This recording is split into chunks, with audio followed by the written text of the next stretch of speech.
Ya kita di anggota dewan ini mendapati temuan itu bukan atas dasar kasusistik yang terjadi kan, tapi juga menguatkan regulasi-regulasi yang ada. Ruangan lantai 3 memang tidak boleh ditungguin sama orang-orang, tidak ada.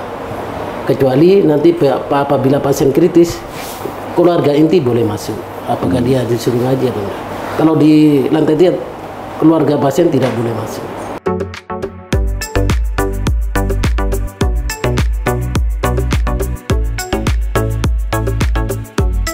Assalamualaikum warahmatullahi wabarakatuh.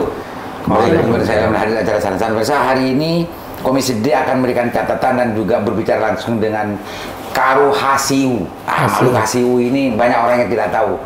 Mungkin termasuk saya juga, agar publik juga belajar bersama. Kita langsung bicara dengan Pak Solihin. Assalamualaikum Pak Solihin. Waalaikumsalam warahmatullahi wabarakatuh. Pak Solihin sudah berapa tahun di sini, di RSUD? Kalau di RSUD saya 19 tahun ya. 19 tahun? Pula para 20 tahun? Iya, alhamdulillah. Labir pilih Pak Solihin? Iya. Memang langsung ke sini ya? Iya, langsung di RSUD. Di RSUD. Sebelum ke HCU ini kerjanya, petugasnya di mana?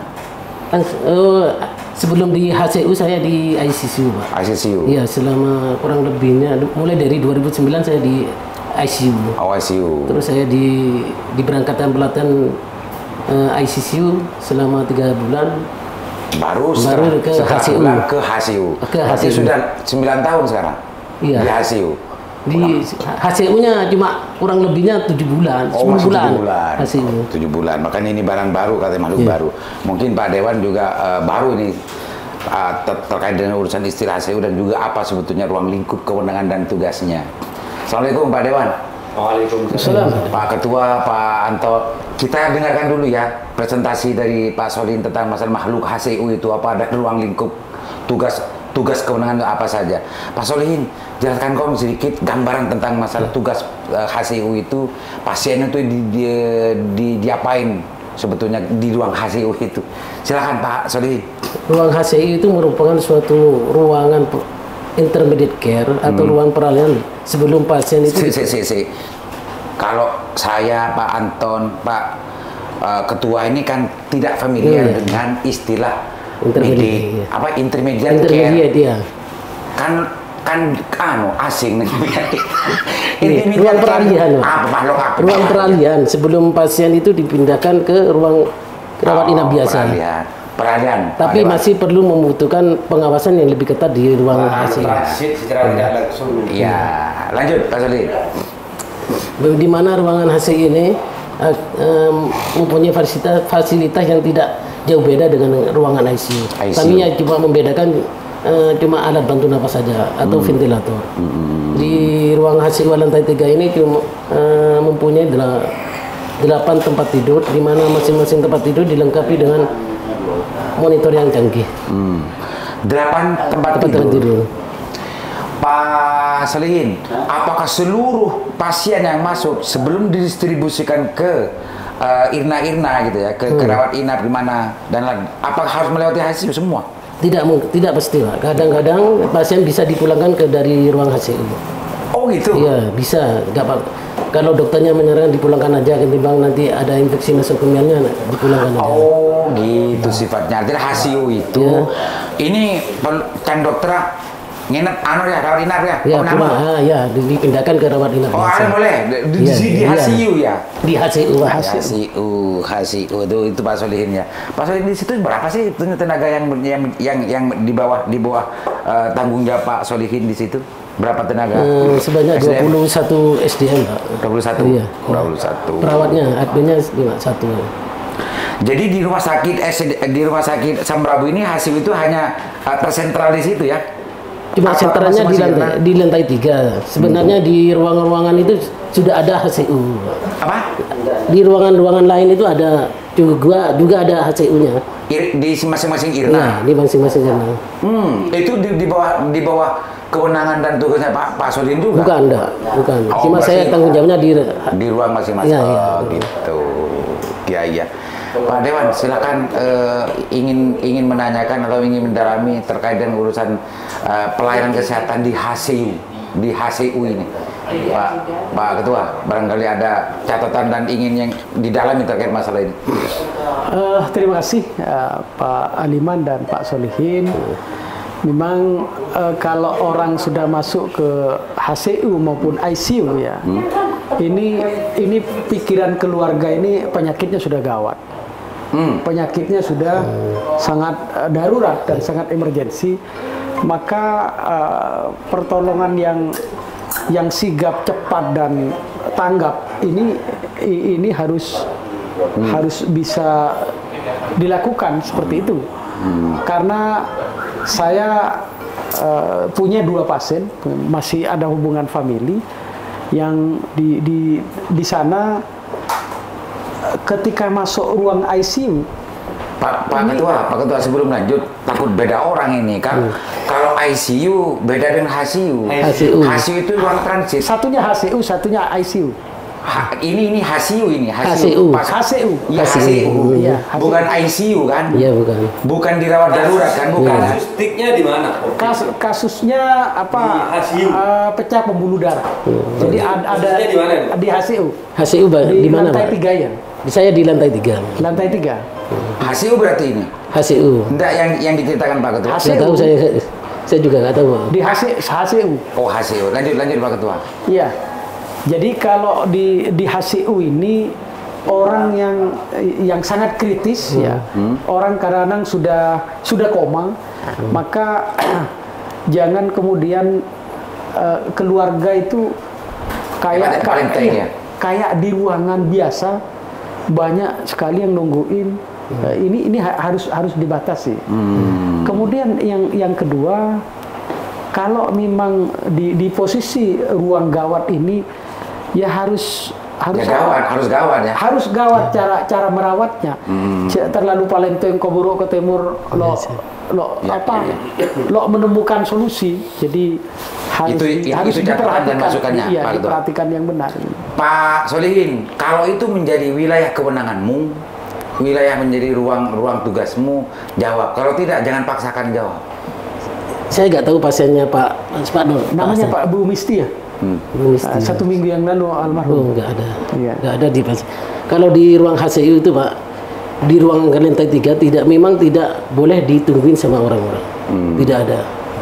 Kecuali nanti apabila pasien kritis, keluarga inti boleh masuk. Apakah dia disuruh ngaji atau enggak. Kalau di lantai 3 keluarga pasien tidak boleh masuk. Kadang-kadang kan masyarakat Bangkalan kan kalau nggak mau jam semua geruduk, nanti dikirain perawatnya yang cerewet. Itu menjadi persyaratan khusus untuk masuk ke HCU. HCU ya.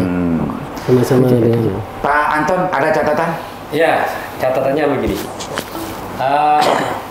Bagi pasien yang rujuk, yang ketika sampai di sini ini diharuskan masuk ke ruangannya sampean ini, HCU. Ya, ruang HCU ini yang pertama yang harus diperhatikan komunikasinya, Pak. Iya, sih. Karena ya kita di anggota dewan ini mendapati temuan itu bukan atas dasar kasuistik yang terjadi kan, tapi juga menguatkan regulasi-regulasi yang ada. Satu contoh, ada pasien emergensi dari Kecamatan Gini, kan lokasinya jauh.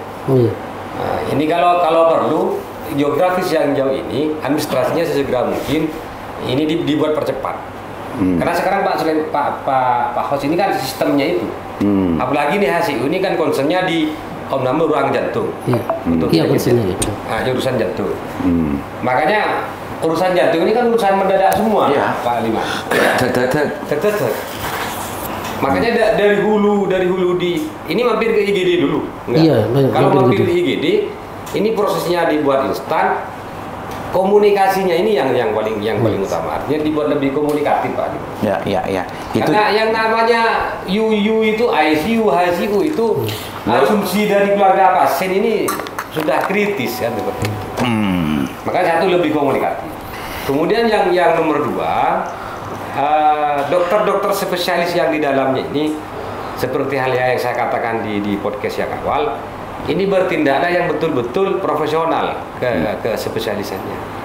Karena urusan jantung ini, Pak Liman, yang namanya kesehatan ini kan tidak lepas dari tenaga kesehatan, obat, kemudian infrastruktur, apalagi urusan jantung. harus menjadi perhatian serius gitu ya. Perhatian serius. Karena yang sifatnya jantungan ini bisa kepada kami. Nyaman apa jantungan. Kan konsennya di itu Mas, yang saya pahami. Itu ya catatannya Pak Anton ya. Satu lagi Pak Ketua.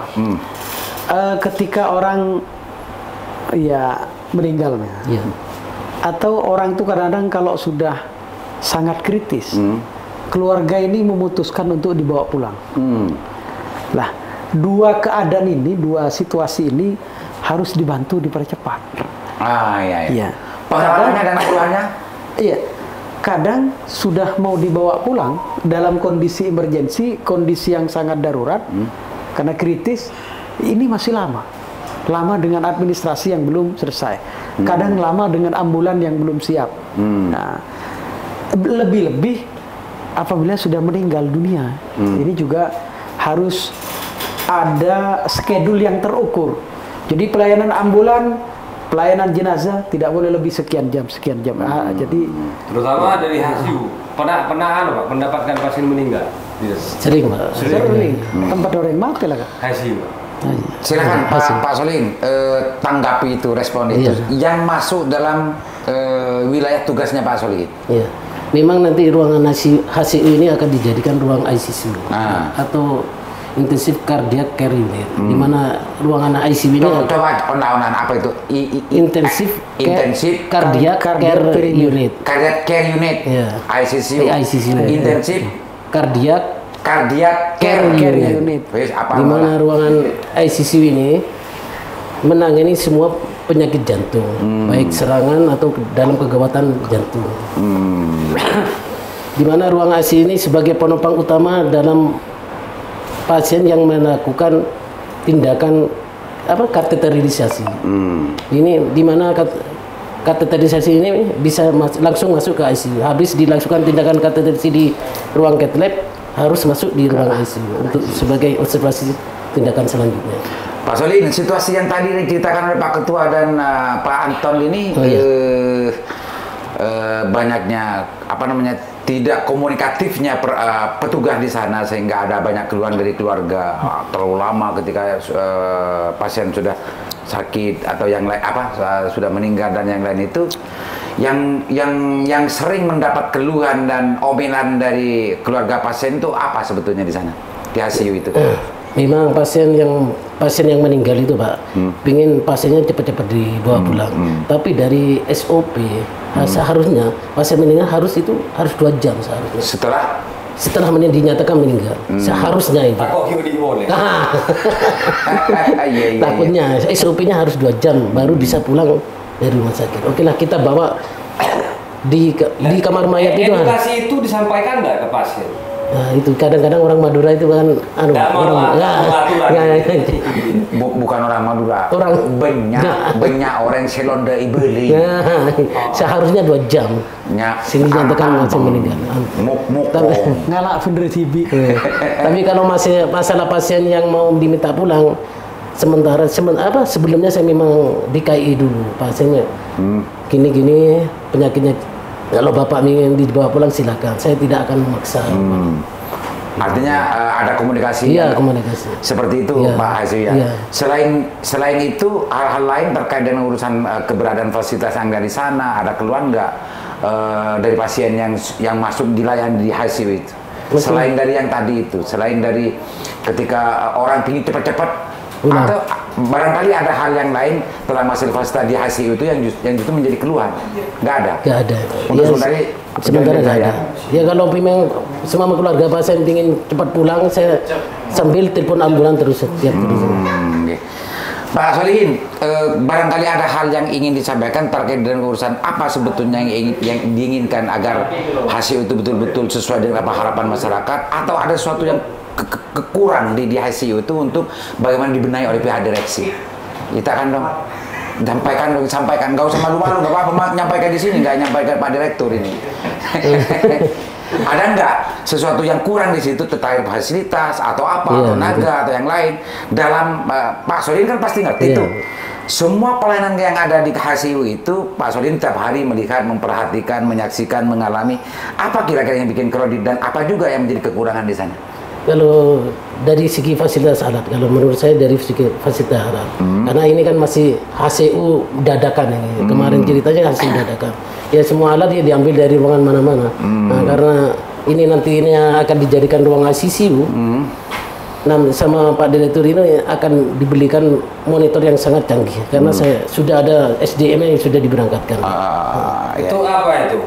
Janji apa? Ini sudah ada pengadaan, terrealisasi. Penambahan alat-alat artinya sudah mulai ada sedikit ada proses untuk pergeseran pergeseran dari HCU ke ACCU. Iya, sudah ini pengadaan sudah diajukan ke Pak. Selain itu nggak ada lagi? Sudah ya? Ya, lo terlalu banyak ya mereka orang berarti HCU ya? Enggak. Oke. Sudah tidak ada lagi? Dengan didirikannya ICCU dan Cath Lab, mudah-mudahan RSUD Sanlima ini ingin menjadi rumah apa? Ingin menjadi mempunyai pusat cardiac care center di seluruh Madura ini. Catatan akhirnya dan juga closing statement-nya Pak Ketua.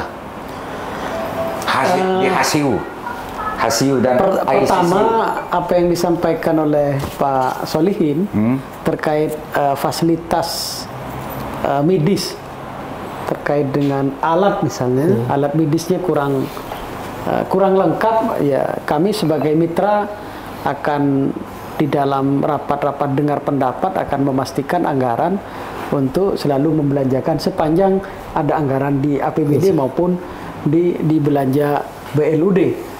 Itu yang pertama. Yang kedua, keluhan itu memang yang sering kali dirasakan oleh masyarakat terkait penyediaan ambulan.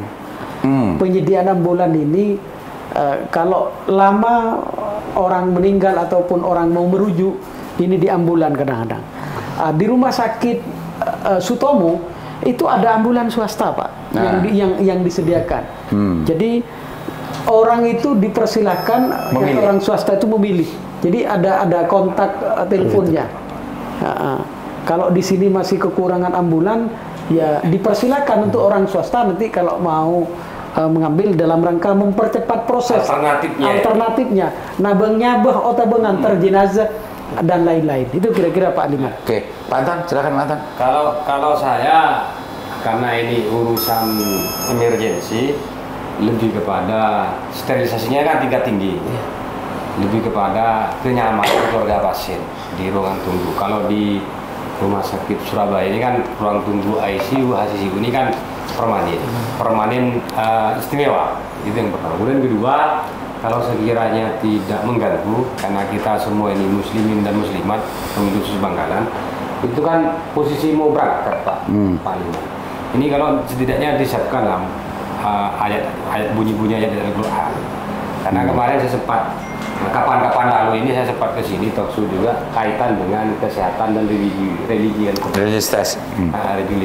Oleh karenanya Pak Solihin itu betul-betul diperhatikan mental dan emosional si sakit dan juga si pendamping agar tidak gaduh. Kalau yang namanya sakit kritis ini gimana bisa setidaknya ciri-ciri Sulawesi lah. Jadi di ruangan itu ada bunyi baca Al-Quran ya? Kalau yang sekiranya tidak mengganggu. Tapi tidak semua orang beragama Islam. Mayoritas. Ya, makanya dilihat dari posisi pasiennya Pak. Oke, itu catatannya Pak Anton ya.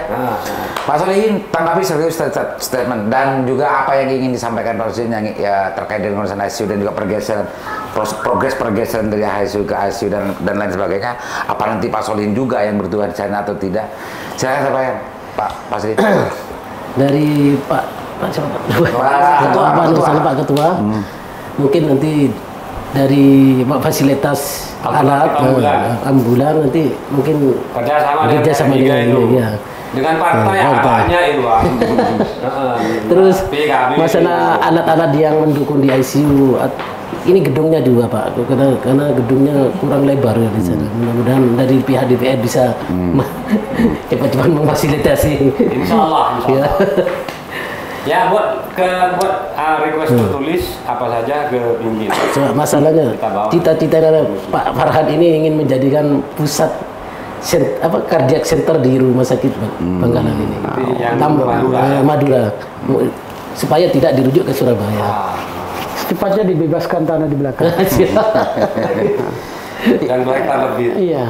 Itu ya Pak Soelinnya? Ya, ya. Nggak ada lagi? Tidak ada. Pemirsa, ICU sudah banyak yang ngerti. ICU itu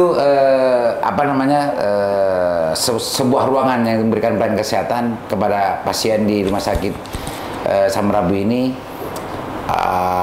Dalam rangka untuk bagaimana meningkatkan pelayanan kesehatan ini sudah ada banyak usaha dan ikhtiar gitu ya, dari apa yang diceritakan Pak Solihin. Mudah-mudahan segera gitu ya diresmikan ke ICU-nya itu, dan alat-alat yang dibutuhkan mudah-mudahan segera ada, dan SDM yang disekolahkan mudah-mudahan lulus dan bisa memberikan pelayanan kesehatan di sini. Assalamualaikum warahmatullahi wabarakatuh.